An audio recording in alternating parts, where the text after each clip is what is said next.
Hello दोस्तों, नमस्कार। स्वागत है आप सभी का ई लर्निंग विद दुर्गेश के ऑनलाइन प्लेटफॉर्म पे। आज हम देखने वाले हैं यूपी टेट सीटेट जूनियर के टॉप 30 हिस्ट्री के क्वेश्चन को, जो आपके लिए काफ़ी इंपॉर्टेंट रहने वाले हैं आने वाले एग्जाम को लेकर। चलिए, क्वेश्चन की संख्या 50 हो सकती है। चलिए देखते हैं, शुरू करते हैं आज का क्वेश्चन। जितने भी लोग लाइव जुड़े हुए हैं सभी लोग वीडियो को शेयर कर दें और लाइक करना ना भूलें। चलिए देखते हैं आज का पहला क्वेश्चन। पहला क्वेश्चन आपके सामने दिया हुआ है कि भीतरी स्तंभ शिलालेख गुप्त साम्राज्य के शासन काल के समय की है, जो डाट डाट डाट किस शासक से संबंधित है। बता दूं, भीतरी यह गाजीपुर जिले के सैदपुर तहसील का एक गांव है। तो यह किसके शासन काल में बना था? ऑप्शन ए है समुद्रगुप्त, ऑप्शन बी है Skandagupta, option D C Chandragupta या डी कुमारगुप्त।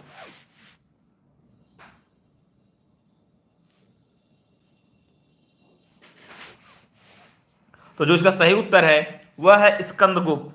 यह जो भीतरी स्तंभ शिलालेख है यह गुप्त साम्राज्य के राजा स्कंदगुप्त के समय बनी थी। चलिए चलते हैं अगले क्वेश्चन की तरफ।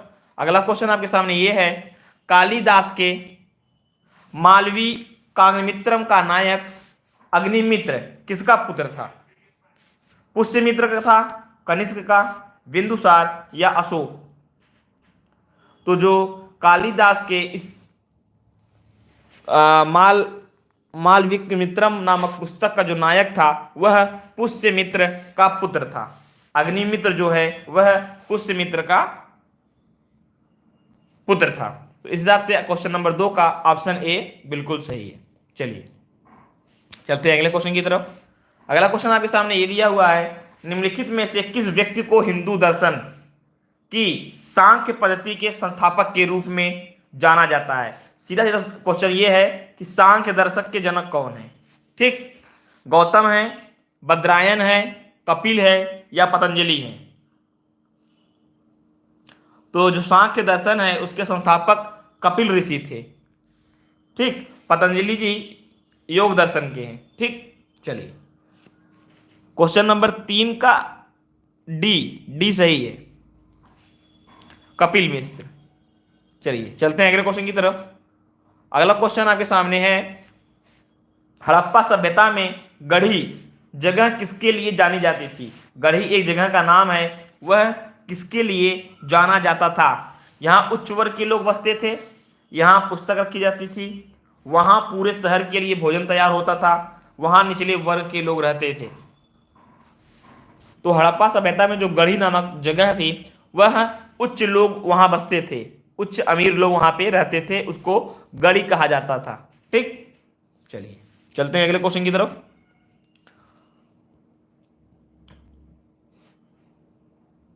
अगला क्वेश्चन है, वैदिक काल में निम्नलिखित में किस अनाज के लिए व्रीहि शब्द का प्रयोग किया जाता है? गेहूं, जौ, मक्का या चावल? तो जो वैदिक काल में व्रीहि का होता है, व्रीहि के मतलब होता है धान या चावल। ठीक, धान या चावल, इस हिसाब से ऑप्शन डी बिल्कुल सही होगा। जौ को यव कहते हैं, जब जानते हैं। गेहूं को गोधूम कहा जाता है। चलिए चलते हैं अगले क्वेश्चन की तरफ। अगला क्वेश्चन आपके सामने है, निम्नलिखित में कौन सा स्थान बुद्ध वंश के शासकों द्वारा शासित था? कपिलवस्तु, अंग, गांधार या मगध? तो सीधा सीधा गौतम बुद्ध का जहां जन्म हुआ था वही शासन था। इस हिसाब से क्वेश्चन नंबर 6 का ए कपिलवस्तु बिल्कुल सही है। जो गौतम बुद्ध थे उनका जन्म आप जानते हैं 563 ईसा पूर्व कपिलवस्तु के लुम्बिनी नामक स्थान पर हुआ था। ठीक, इनके पिता का नाम सुधोधन था, माता महामाया कोली वंश की थी। ठीक, चलिए चलते हैं अगले क्वेश्चन की तरफ। अगला क्वेश्चन आपके सामने ये है, आप उत्तर दे तो प्रश्न संख्या लिख के ए बी सी लिखें। जैसे 7 का उत्तर देना है तो 7 का ए बी या सी। चलिए अगले क्वेश्चन पे आते हैं। सोम ऋग वैदिक युग के नर देवता डाट डाट के देवता थे? पौधे के देवता थे, आंधी तूफान के देवता थे, ज्वालामुखी के या युद्ध के देवता थे? बताइए। तो क्वेश्चन नंबर 7 का ए बिल्कुल सही है, ए इज द राइट आंसर। वह पौधे के देवता थे, सोम। चलिए चलते हैं अगले क्वेश्चन की तरफ। अगला क्वेश्चन आपके सामने ये रहा कि निम्नलिखित में कौन सा अन्न मनुष्य द्वारा सर्वप्रथम प्रयोग होने वाला था। मतलब मानव ने सर्वप्रथम किस फसल को उगाया था, जौ, जई, राई या गेहूं। बहुत ही सरल क्वेश्चन है ये। निम्नलिखित में कौन सा अन्न मनुष्य द्वारा सर्वप्रथम प्रयोग में लाया गया था। जी 8 का ए बिल्कुल सही है, आप सभी का उत्तर बिल्कुल सही है।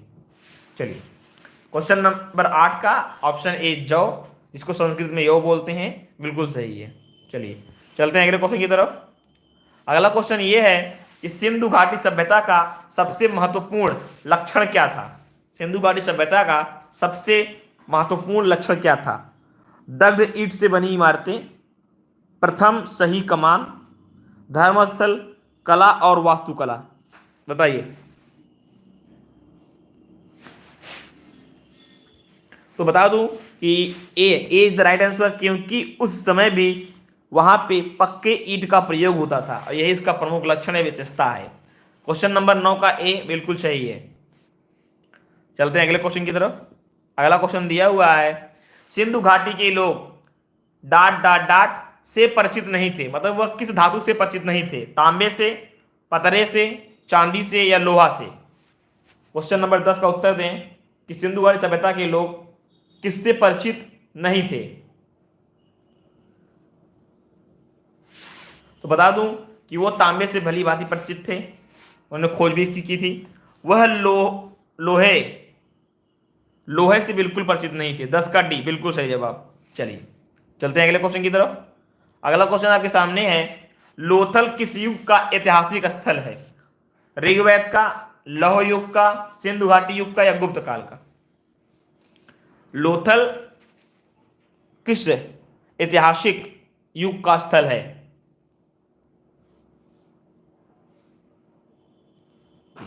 क्वेश्चन नंबर 11 का सी इज द राइट। सिंधु घाटी सभ्यता का लोथल एक स्थान है जो लोथल गुजरात के पास है।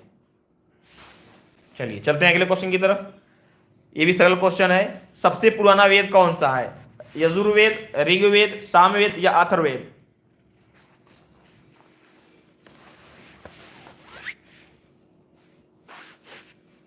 जी 12 का बी बिल्कुल सही है, ऋग्वेद सबसे पुराना वेद है। और मैं आपको बता दूं कि जो ऋग्वेद है इसमें कुल 10 मंडल होते हैं और 1028 सूक्त होते हैं। चलिए चलते हैं अगले क्वेश्चन की तरफ। अगला क्वेश्चन है, अनहिलवाड़ किस राजवंश की राजधानी थी। राष्ट्रकूटों की, मिताक्रा राजवंश की, पाल वंश की या सोलंकी वंश की। बताइए।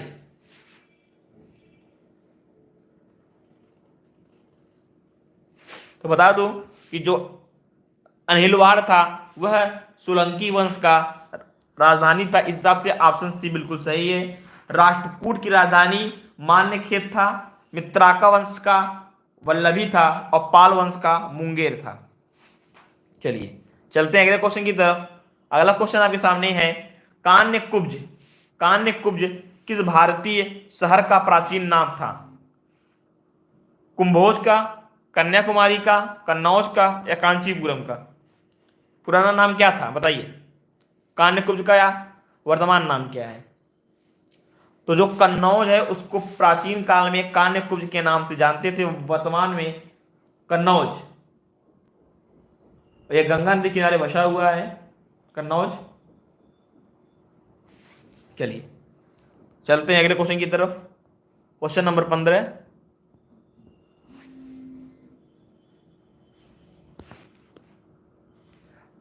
निम्न में से किस वास्तुकार ने राजा बिंबिसार के महल को बनाया था। किसने बनाया था। उदयन ने बनाया था, कालाशोक ने बनाया था, शुद्धोधन ने बनाया था या महागोविंद ने बनाया था। देखिए कालाशोक तो होगा ही नहीं, शुद्धोधन भी नहीं हो गया, बचे ऑप्शन 2 उदयन या महागोविंद। तो जो उनका महल बनाया गया था वह वास्तुकार महागोविंद ने बनाया था, डी। क्वेश्चन नंबर 15 का डी, महागोविंद ने राजा बिंबिसार का महल बनाया था। चलते हैं अगले क्वेश्चन की तरफ। अगला क्वेश्चन है, प्राचीन समुद्री बंदरगाह मुजिरिस किस भारतीय राज्य में स्थित है? यह जो मुजिरिस नामक बंदरगाह है वह भारत के किस राज्य में स्थित था? वर्तमान में इसका नाम कुछ और होगा। केरल, कर्नाटक, गुजरात या तमिलनाडु? बताइए, केरल है, कर्नाटक है, गुजरात या तमिलनाडु?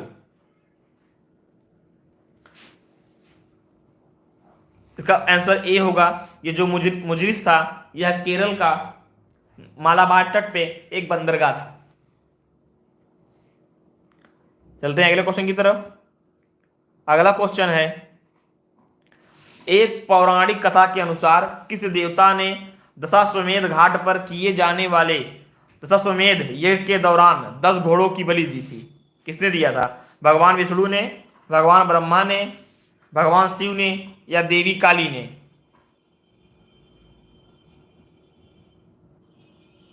पौराणिक कथा के अनुसार किस देवता ने दशाश्वमेध घाट पर किए जाने वाले दशाश्वमेध यज्ञ के दौरान 10 घोड़ों की बलि दी थी? तो भगवान ब्रह्मा जो थे इन्होंने 10 घोड़े की बलि दी थी और ये आपका दशाश्वमेध घाट वाराणसी में स्थित है।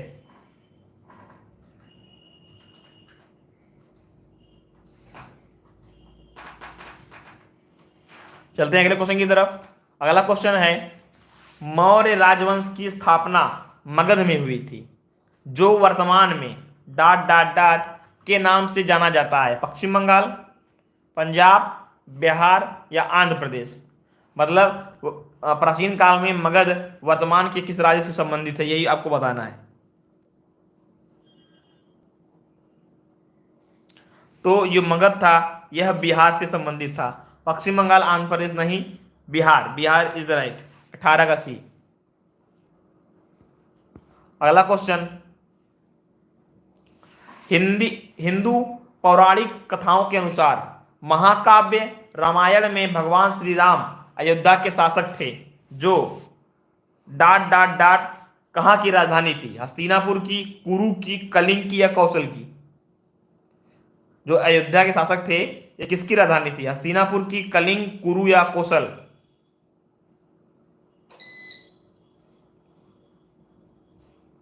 तो ये कौशल के राजधानी थी अयोध्या। ठीक, Kaushal. D is the right. अगला क्वेश्चन, चंद्रगुप्त के पुत्र का नाम बताएं जिन्होंने 298 से 772 ईसा पूर्व के बीच में शासन किया था और संपूर्ण भारत में साम्राज्य को बढ़ाया था? हर्षवर्धन, अनिरुद्ध, बिंदुसार या वासुदेव? तो जो चंद्रगुप्त का पुत्र था बिंदुसार, चंद्रगुप्त का पुत्र बिंदुसार, यह एक ऐसा राजा था जिसने संपूर्ण भारत में अपने साम्राज्य को बढ़ाया। और बिंदुसार ही अशोक के पिता थे। बिंदुसार ही अशोक के पिता थे, अर्थात चंद्रगुप्त अशोक के दादा। चलते हैं अगले क्वेश्चन की तरफ। अगला क्वेश्चन आपके सामने है, वैदिक सभ्यता डाट डाट नदी के तट पर विकसित हुई? गोदावरी, कावेरी, कृष्णा या सरस्वती? क्वेश्चन नंबर 21 कौन सा होगा? गोदावरी, कृष्णा, कावेरी या सरस्वती? तो जो इसका सही उत्तर है वह है सरस्वती। वैदिक सभ्यता सरस्वती नदी के तट पर विकसित हुई थी।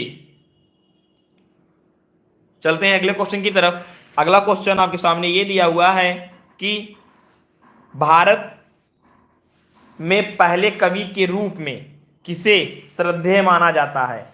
भारत में पहले कवि के रूप में किसे श्रद्धेय माना जाता है? वेद व्यास को, तोलकप्पियर को, कल्की को या वाल्मीकि को?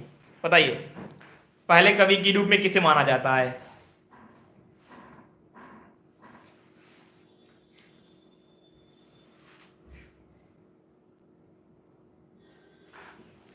तो मैं बता दूं जो उसका सही उत्तर होगा वह वाल्मीकि को प्रथम कवि के रूप में माना जाता है।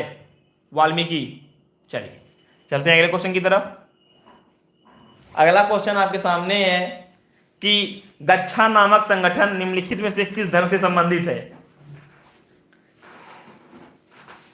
हिंदू धर्म, जैन धर्म, बौद्ध धर्म या सिख धर्म? गच्छा नामक संगठन किस धर्म से संबंधित है? देखिए, आप हिंदू धर्म से हैं तो आप जानते ही होंगे, बौद्ध धर्म में है ही नहीं, बचे दो, जैन और सिख। तो जैन बिल्कुल सही होगा, बी इज राइट। गच्छा संगठन जो है वो जैन धर्म से संबंधित है। चलते हैं अगले क्वेश्चन की तरफ। अगला क्वेश्चन आपके सामने ये है कि तीसरी बौद्ध परिषद किस शहर में आयोजित हुई? कुल 4 हुई थी, तीसरा पूछ रहा है तीसरी बौद्ध परिषद किस शहर में आयोजित हुई? यांगून में, पाटलिपुत्र, वैशाली या राजगीर? बताएं। Question number 24।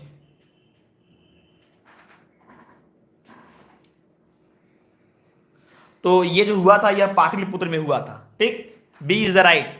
तीसरी बौद्ध सभा अशोक के समय पाटलिपुत्र में हुआ था।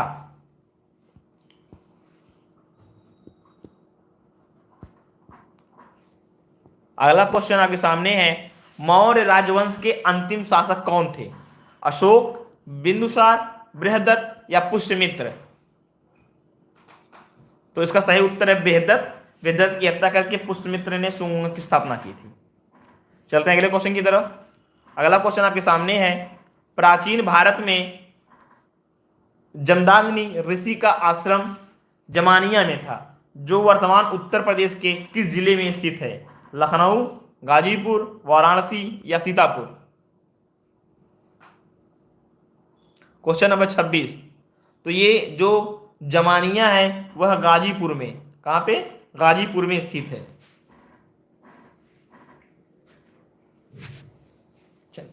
चलिए चलते हैं अगले क्वेश्चन की तरफ। अगला क्वेश्चन आपके सामने है, पाल राजवंश के प्रथम राजा कौन थे? गोपाल, नंदलाल, धर्मपाल या देवपाल? मतलब इसकी स्थापना किसने किसने की थी? तो पाल वंश की स्थापना गोपाल द्वारा किया गया था, और पाल वंश की जो राजधानी थी वो मुंगेर थी।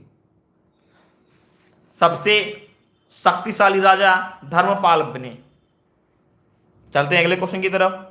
अगला क्वेश्चन है, किसने मगध की राजधानी राजगिरी से पाटलिपुत्र स्थानांतरित की थी? बिंबिसार ने, अशोक ने, चाणक्य ने या अजातशत्रु ने? तो मगध से अपनी राजधानी राजगिरी से पाटलिपुत्र राजधानी अजातशत्रु ने किया था। ठीक, अजातशत्रु। चलते हैं अगले क्वेश्चन की तरफ। अगला क्वेश्चन है, वह इतालवी यात्री जिसमें विजयनगर साम्राज्य के अत्यंत प्रशंसात्मक विस्तृत वर्णन किया है? मार्को पोलो, निकोलो कोंटी, बोरबोसा या इनमें से कोई नहीं? 29। Question number 29। तो बता दूं, निकोलो कोंटी ने ही इसका अत्यंत विस्तृत वर्णन किया है। B is the right. अगला क्वेश्चन है, हर्षवर्धन की राजधानी कहां थी? राजा हर्षवर्धन की राजधानी कहां पर थी? नालंदा, प्रयाग, कन्नौज या थानेश्वर? तो बता दूं कि जो हर्षवर्धन था इसकी राजधानी कन्नौज थी। चलते हैं अगले क्वेश्चन की तरफ। अगला क्वेश्चन आपके सामने है, बुद्ध ने अपना पहला उपदेश कहां दिया था? तो बता दूं सरल क्वेश्चन है इसका, इन्होंने अपना उपदेश सारनाथ में दिया था, वाराणसी में स्थित सारनाथ में। चलते हैं अगले क्वेश्चन की तरफ। जैन धर्म के 23वें तीर्थंकर कौन थे? महावीर स्वामी 24वें थे, उनके पहले कौन था? ऋषभदेव थे, पार्श्वनाथ थे या मल्लीनाथ थे? तो जो ऋषभदेव थे ये प्रथम थे, ऋषभदेव प्रथम थे, पार्श्वनाथ 23वें थे और महावीर स्वामी 24वें थे। 31 का जो सी है वह सही होगा, पार्श्वनाथ। चलते हैं अगले क्वेश्चन की तरफ। अगला क्वेश्चन है, मगध साम्राज्य का अंतिम शासक कौन था? बिंबिसार था, अजातशत्रु था, उदयन था या कालाशोक था? तो बता दूं कि मगध साम्राज्य का अंतिम शासक कालाशोक था। ऑप्शन डी सही है। आर्यभट्ट क्या थे? बताइए। आर्यभट्ट क्या थे? चिकित्सक थे, चित्रकार थे, खगोलवेत्ता थे या वैज्ञानिक थे? Question number 34।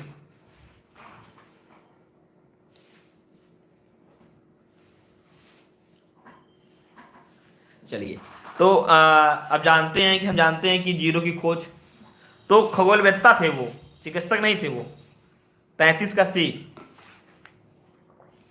चलते हैं अगले क्वेश्चन की तरफ। अगला क्वेश्चन है, सांची स्तूप का निर्माण किसने कराया? चंद्रगुप्त मौर्य ने, बिंदुसार ने, अशोक ने या कौटिल्य ने? सांची स्तूप का निर्माण किसके द्वारा करवाया गया? चंद्रगुप्त मौर्य, बिंदुसार, अशोक या कौटिल्य?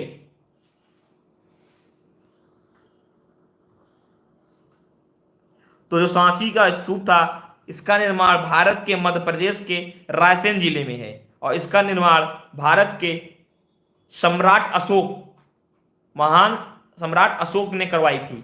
सी इज द राइट। तो ये आज आपके 35 क्वेश्चन हो गए। कल किसी और सब्जेक्ट का अच्छे क्वेश्चन लगेंगे। आप सभी लोग हमारे साथ जुड़े रहें, इसके लिए आपका बहुत बहुत धन्यवाद। इस वीडियो को अपने सभी दोस्तों, सभी ग्रुपों में शेयर करना ना भूलें। Thank you. जय हिंद।